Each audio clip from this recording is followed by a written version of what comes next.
KnifeDope. More dope. Come and get your fix. What's up, fuckers? Your boy's back with a fresh batch of dope. KnifeDope. That's right, people.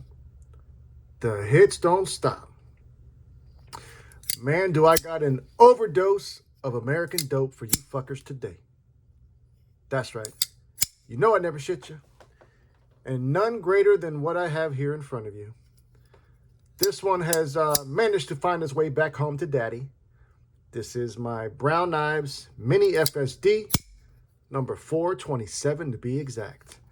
I had loaned this to my knife bro, Mr. Tommy Mac, so that he could experience what it feels like to have premium American dope in your hand.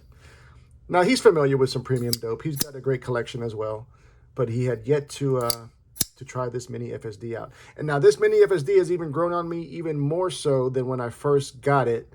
Reason being is this is also able to have the detent adjusted, just like the mini FSDI. And goddamn, since I've done that, how perfect this thing has gotten. Makes me feel that this just might be one of my untouchables, you know? I've got a few in the collection, and I think she's made the list. Now, as good as that is, that's not what we're here to talk about, people. Not at all. Got a smorgasbord of American dope. We've got spiders, butterflies, and goats. But whatever it is, best believe it's pure, uncut American dope. So without further ado, let's get to the dope. Now, before we get to what you see here on the screen, I have something else that just touched down, as a matter of fact. And it's this one. Now, this is coming from my personal collection. I had sent this out to get modded by a friend of the channel, a member of our community, the Rain Man, otherwise known as Brett. Brett is a buddy of mine, and he has started to get into knife modding, and he's actually very good. And, you know, you obviously got to know that I must have felt that way because I did send him this. This is from my personal collection, like I mentioned, and it is my mini Koenig Arius. Now, I sent it to Brett so he could do a flipper delete and finger choil edition. And let's see what the fucker did. So here she is, minus her flipper. So we've got these gorgeous contoured titanium scales.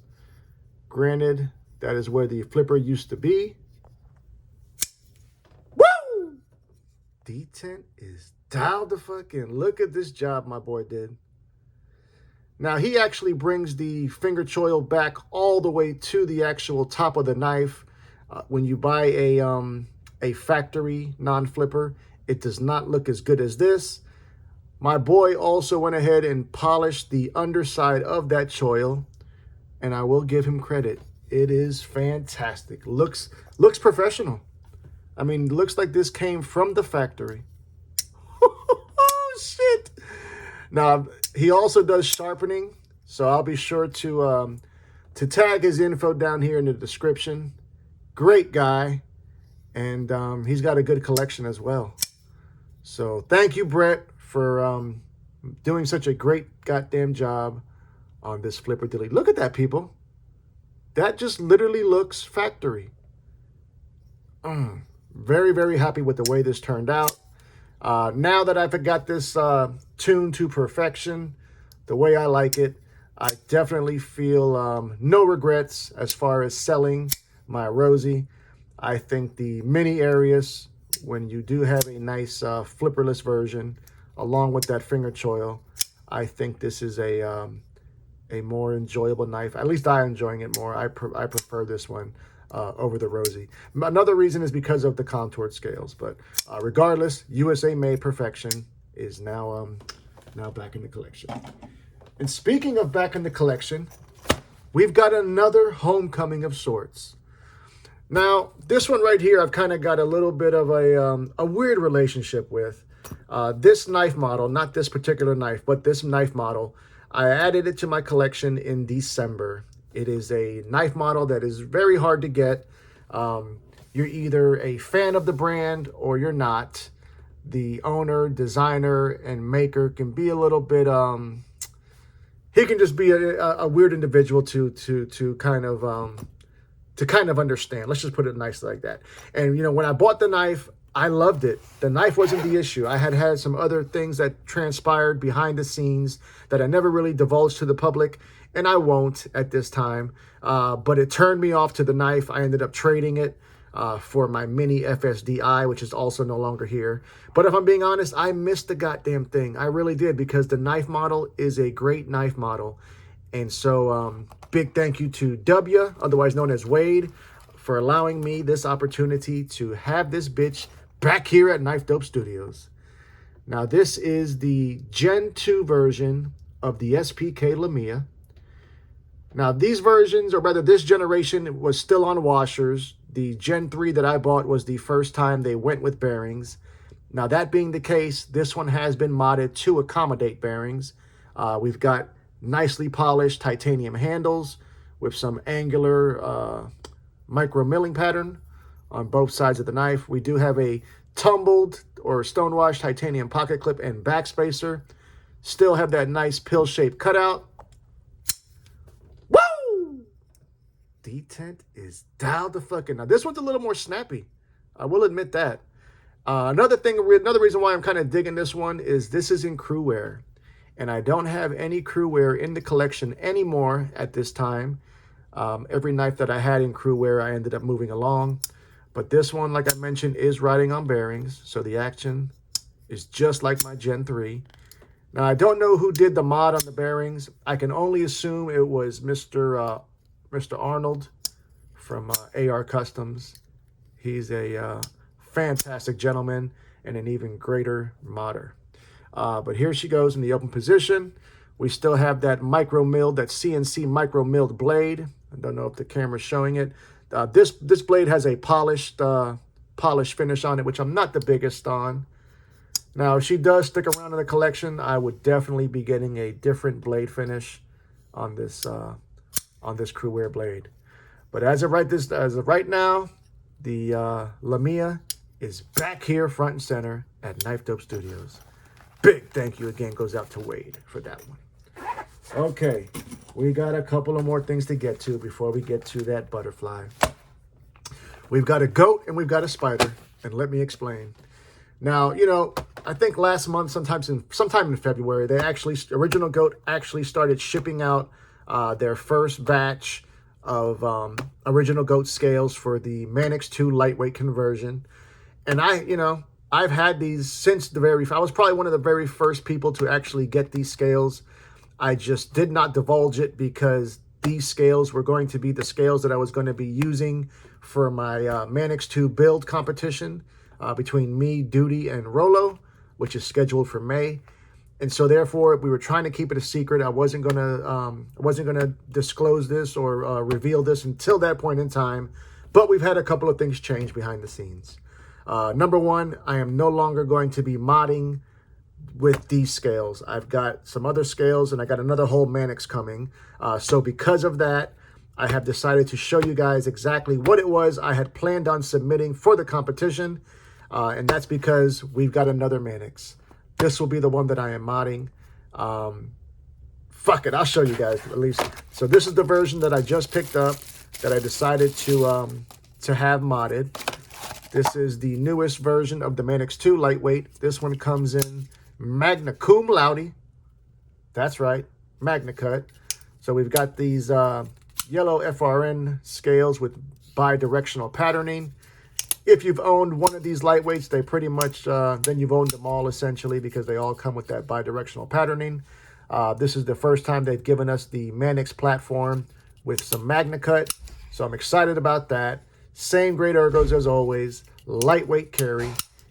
Just such a great option for when it comes to, American-made knives at a good price. So this will be the knife that I am choosing to mod. Now, it is a lightweight, but don't let that throw you for a loop. I've got connections worldwide, so wait till you fuckers see what I got coming for that build. But let me show you what I had coming, or what was going to be my submission for this competition. I think I could have won with this. But the good part about this is at least I can start carrying this and show you guys this before the competition. Because man, oh man, did Original Goat crush this shit or what? These are the gun stock pattern version of their aluminum clamshell scales for the Manix 2. Couple of cool things they're doing on this that I think is a game changer. Now, if you're familiar with any of the lightweights, they come with a wire pocket clip.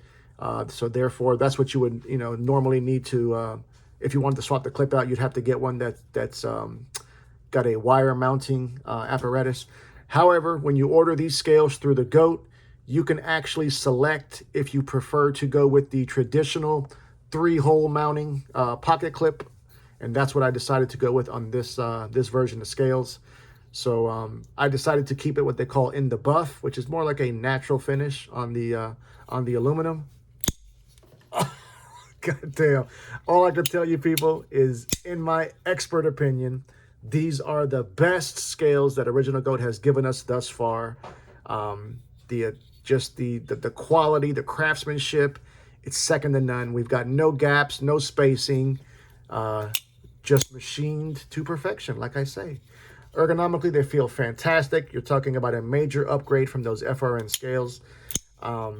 These are a game changer. As a matter of fact, Original Goat is the only company right now who is offering scales for the Manix 2 lightweight.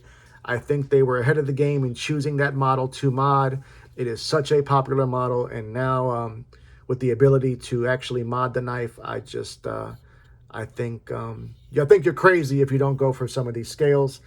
Just to give you guys a quick refresher as well, they also offer scales for all G10 versions of the Manix. So here you see these. I got these last year and decided to put them on my River's Edge Cutlery exclusive Manix 2. This one, it was what they call a, I think they call that, I don't remember. I think they call it, I don't know what the fuck they call the pattern, wavy or some shit. But I decided to go black Cerakote finish on these. Looks great. Same clamshell construction. Same fantastic acoustics. I just think when it comes to Manix 2 scales, if you're not going with the Goat, you're fucking up. And if you do decide to go to the Goat, go ahead and head on over to their website. Just be sure to use code FUCKER for 15% off your purchase, people. All right, now, so there you go. We done made it through some Spyders. We done made it through some premium knives. Now it's time for the butterfly. Oh, people, ever since I started collecting premium knives, and I like to call it getting in the fast lane, I tried a few different times to actually be a Benchmade guy. They just haven't hit with me. I think for the most part, I think Benchmade has, rested on their laurels. They were years and ahead of everybody with their access lock. That locking mechanism is now open to the public to try to replicate or make their own version of, as the patent has expired. And since that patent expired, we've seen every company under the sun give us their version of the crossbar lock. And I think at this point, we've actually got some companies that are making it better than Benchmade, Case in point would be Kaiser with their clutch lock, which is essentially the same lock, just that allows you to actually adjust the spring tension. So we've seen all these other companies, adapt and evolve, and we have not seen Benchmade. And I think that, along with their pricing practices, are just two of the main reasons why I think Benchmade is where they're at this time. But nonetheless, this came down to me from Zach Stuff. Great guy. He's got a channel. Be sure to give him a follow. This is the newest rendition of the Redoubt. Now, version 1 of the Redoubt did absolutely nothing for me. Now, granted, I did not ever, I never tried it in hand, but at least aesthetically and what they were giving me on materials, it did nothing for me. But here she is. $180 is what the price point is on these. We've got single form of deployment, which is a nice little robust set of tits, utilizing Benchmade's access lock. We've got contoured polymer handles. So we've got black on black everything. Stainless steel pocket clip, right or left hand tip up. Big old lanyard hole for those weirdos. Now let's check it out. All right. I mean, it's smooth. You know, I've got no issues with that. It is very smooth. But you see how easily I can just give that a shake and it flies out. You know, most crossbar locks for the most part are you can shake them and they will deploy. But this one just feels a little bit more mushy than the rest. But here she goes. 8.29 inches as far as overall length. We've got 3.5 in this fantastic drop point apparatus. Now wait for it, people. CPM D2. Help make it make sense, Benchmade. You know, $180, USA made, plastic handle essentially, and CPM D2. Now, CPM D2 is D2 steel. It's just in a powdered format. I'm not going to shit you. I do not know what benefits we would get from the powdered version of D2 versus the non-powdered version. But I can tell you that I just don't think $180 is where I would want to spend my money. And some of the confusing part on this is that they're actually running this CPM D2 at 60 to 62 HRC. When I hear that, I say, well, fuck. S90V is optimally ran at 59 to 61. Benchmade has several models in S90V. Why they wouldn't have done that with this Redoubt, I just don't understand. Or worst case, how about some S30V? I think any choice besides this CPM D2 would have been the way to go. We've got a clamshell construction. It almost looks like an integral, but it's not. It is clamshell. You know, I mean, for fuck's sake, they don't even give us any extra Omega springs. They do not allow you to adjust any type of tension a la the clutch lock. And I think part of that reason is Benchmade hates for us to mod or disassemble our knives. And that's just crazy to me, especially in 2024, you know. It's all about the mods. People love to make these knives that they spend good money on, like to make them their own. But Benchmade is fighting us in that front. Now let's go ahead and put some knives up for some size comparison. Basically, a little bit of knife flexing. You know how the fuck we do. Keeping it all American. We're gonna roll like this. The TRM Shadow, also utilizing the crossbar lock. How about the Bug Out Killer, otherwise known as the Hogue Deca? Version 2, don't get it fucked up. So here you see the Redoubt up against those. Let's do a couple more, shall we?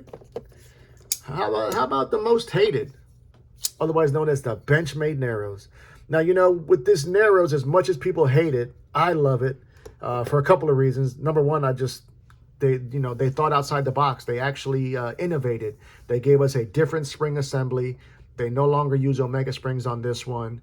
It's just, I think it's going to be a collector's piece. I think people will really appreciate this Narrows, similar to the way they feel about the Anthem years after its release. All right, next up, we're going to go with the ABW Model 2. So here you see the Redoubt is bigger than both of these. Let's do two more. God damn it, two more. How about some Spyder code in your life? We're going to go with the Manix 2. Last but certainly not least, how about the Para 3? And so here you see that Redoubt is bigger than, it's a small, right? Yeah, shit, bigger than both of these. Yep. So still underwhelmed by Benchmade. You know, I guess you could say business as usual is, I guess, the best way I would classify this. Hard pass from me. You know, I think the actual platform itself is okay. You know, but I mean, we're talking about a polymer handle. I think this might actually be a little bit tougher than what they. I thought it might be a little bit thicker than the actual Bug Out. I don't know. I just can't get behind that at $180 for the steel they're giving us. The Omega spring action. I know that they always say, well, you're paying for the warranty. You know, you're paying for the warranty. Fuck the warranty. Give me a good goddamn knife. And that's how I feel about the situation. But more importantly, I want to know what you fuckers think. Which one of these is y'all's favorite? Tell me all about it. Love you, mean it. Until the next time. Cut something. Cut someone. Just don't cut yourself. Stay dangerous, fuckers.